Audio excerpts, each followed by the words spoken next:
Narito tayo ngayon upang matunghayan ang napakainit at talaga namang nag-trending na latest issue ni Ate Erica. Sa pagpapatuloy nga ng ating istorya ay dinidiscover pa rin ni Kalingap Val Santos Matubang kung ano talaga ang tunay na nangyari at kung sino nga ba ang tunay na may mali sa alitan sa pagitan ni Ate Erica at ng kanyang pamilya. Talagang nalaman nga rin ng mga tao kung ano ang kasalanan ng mga e-lovers at ni Ate Erica sa pamilya ni Ate Erica, at ngayon ay kinukuhanan pa ni Kalingap Val Santos Matubang ng statement ang lolo ni Ate Erica. Yan na po yan. Yan na po ang kautulan. Torres. Okay. Kausap ni Sheila May yun? Sheila May po. Araw-araw po yun. Bakit daw? Mga balita na pag binablog po si Erica, sinasabi po doon kay Amy. Okay. Ini Torres. So, ngayon, anong nangyari ay parang winakwak nila, itong si Erica at Sheila May ni Amy Tunyakaw Torres. Tunyakaw Torres. Ano tayo ang pinaka-mensahe mo talaga tayo yung pinaka-ano po problema talaga tayo? Yung hinanakit mo kung bakit humantong sa ganitong awayan?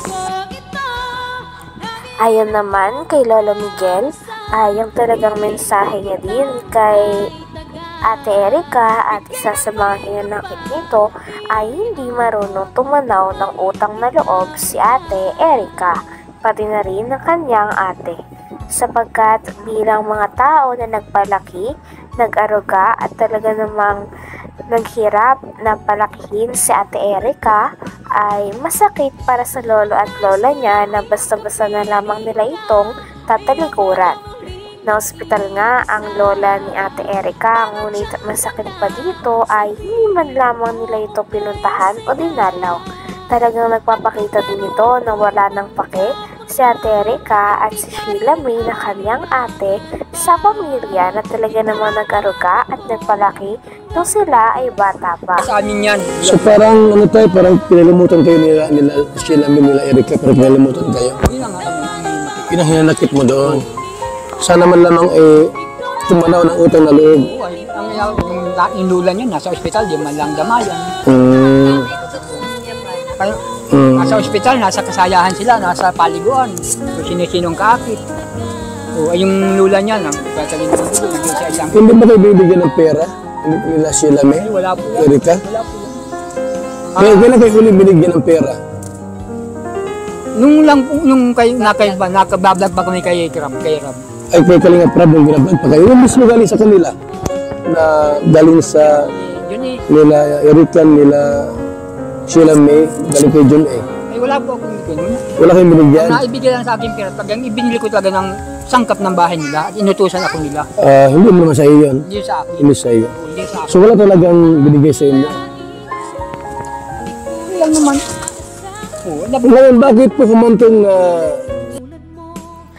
May pruweba nga ang tita ni Ate Erica na sinasabihan silang mga gutom na aso ng mga tao na kakampi ni Ate Erica. Kaya naman pinakita ng tita ni Ate Erica ang chat na ito sa kanila. Dahil dito ay mas lalo pa nga nagagalit si Lolo Miguel kay Ate Erica, pati na rin sa kanyang ate at sa mga tao na kumakampi pa dito. Dahil sila na nga daw ang iniwan at talagang hindi nirespeto dahil umalis daw ang dalawa sa bahay nila nang walang paalam at hindi na nga sila binibisita pagkatapos nilang palakihin ng mga ito at paaralin. Ngunit in return nga ay walang natatanggap na tulong sila Tatay Miguel galing kay Ate Erica, tulad ng mga pinapakalat nila na susustento pa daw sila Ate Erica sa kanila.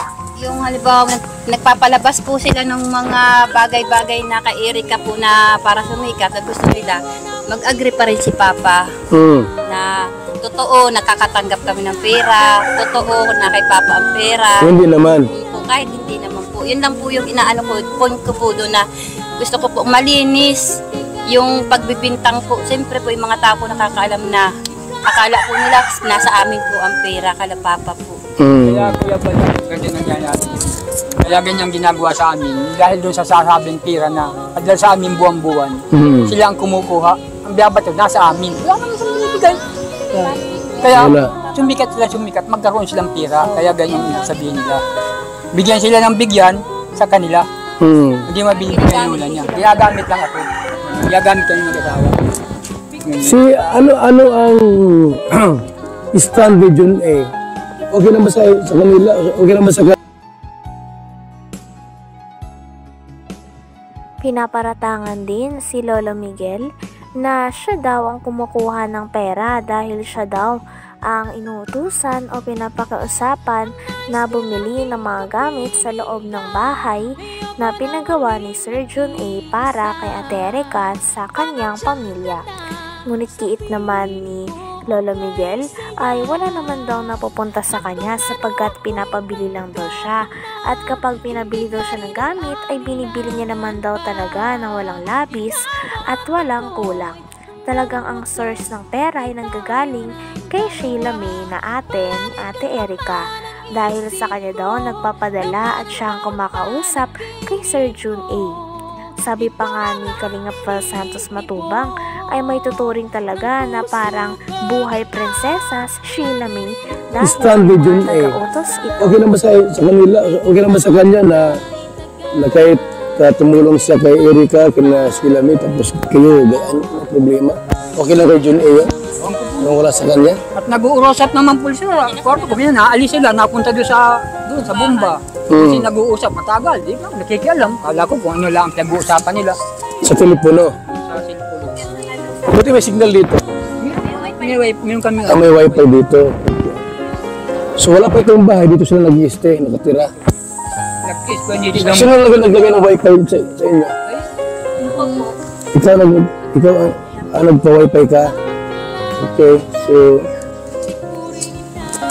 ngayon, paano itong si Torres nakapasok sa pintong ito? Si Amy Torres pang ano ko po dyan, bago nagbablog po si Kalingap, bago po lumalakas ang Erica, kausap na po yun ni Sheila May, wala pa po yun eh. Sino? Grabe at talagang napakalala na nga at napakadami nang nagaganap sa latest issue ni Ate Erica. Napakaraming tao na rin ang nababanggit at nadadawit sa issue na ito.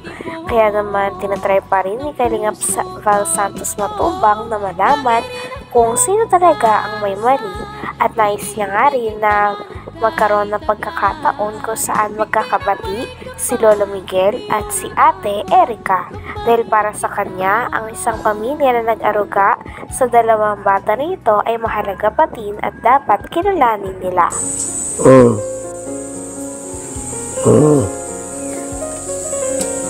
Okay, so may mga hindi magandang salita, no? Hindi ko po ini-erase. Para po may patunay po ako na talagang kaya po ako nag-video dahil nasasaktan din po ako sa sinasabi nila.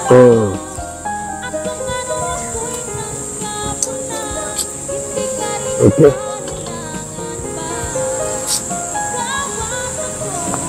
Ang ano po, siya lang sigaw at reklamo. Hindi daw karapatan ni Erica na kayo itulungan, hindi lang lulo. Saan sila naglaki? Mapa sa amin. Hindi ako lang nagkakanong, kaya lang ang hihinapit ko dun.